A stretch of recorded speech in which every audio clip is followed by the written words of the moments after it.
Let's jump right in. Welcome to today's Explainer, where we're unpacking a fascinating analysis that gets straight to the root, literally, of our food system. We're going to explore the incredible story of how abandoned, empty city lots are acting as unlikely battlegrounds for systemic food equity, totally transforming into vibrant, healthy spaces. We're looking at the deep connection between urban farming and community health, and how something as simple as a local garden is tackling some massive, systemic issues. The source material really anchors itself on this powerful idea. Food is about community, how we grow it, eat it, and share it. And that's exactly what this explainer is fundamentally about. It's about connection, right? How the simple act of growing food has this immense power to heal neighborhoods and bridge gaps. True nourishment goes way beyond just counting calories. It's about the shared human experience of actually cultivating life right out of the soil. Section 1. The Processed Food Problem. A look at choosing between real nutrition and fake food. So to really understand the solution here, we've got to grasp the harsh realities of food inequity first. The analysis highlights a stark contrast. On one side, you have real food, natural nutrition pulled straight from the earth. On the other side, you've got fake food, inferior, processed food-like items. Think ramen noodles. And look, with the cost of groceries being exceptionally high right now, families with limited resources are often forced to choose these cheaper, processed items over real earth-grown nutrition. It's a brutal economic squeeze that forces a serious compromise on health. And that nutritional compromise, well, it has severe consequences. Relying heavily on processed, high-sodium foods directly exacerbates medical conditions like hypertension. To put that into perspective, the source points out that this directly doubles the risk of strokes and heart attacks for Black Americans, a demographic where hypertension is already highly prevalent. This lack of access to real food disproportionately impacts the quality of life for minorities, older adults, and low-income folks. It's incredibly serious. Moving on to Section 2, Toxic Agriculture and Redlining, or the Shadow of Big Ag. This brings us to a broader sociological analysis of the structures behind our food system. The source specifically points to agricultural redlining. Basically, that's the discriminatory practice of zoning minority or low-income rural communities for hazardous industrial or heavy agricultural use. According to the analysis, entire families are disproportionately relegated to areas burdened by the massive industrial side of farming, and they are the ones forced to bear the brunt of its environmental fallout. And the downstream fallout from that is severe. The authors note that while the government heavily subsidizes staple crops like corn and wheat on a massive industrial scale, the neighboring residents are left dealing with the aftermath. We're talking about inhaling toxic chemical residue. They're regularly exposed to the disease-causing stench of dead animals and forced to live alongside cancer-causing toxins introduced directly into their local environment. It's a really heavy toxic burden placed squarely on these specific communities. Which leads us to Section 3. Transforming Lots. Building Trust. The Urban Oasis. Okay, this is where the energy really shifts toward an incredibly uplifting solution. The source highlights a quote from Grow It Green Morristown.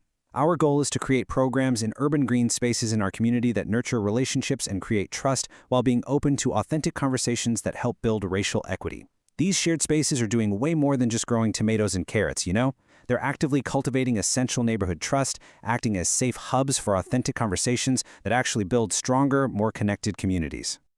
But, as the analysis points out, true community healing means facing some hard realities. Grow It Green Morristown notes, "We know we need to be willing to be uncomfortable to eliminate systemic racism and oppressive practices within our organization and community." Basically, eliminating systemic racism requires a real willingness to be uncomfortable right alongside the physical work you're doing out in the dirt. Creating equitable opportunities is an ongoing process that demands confronting uncomfortable truths head-on.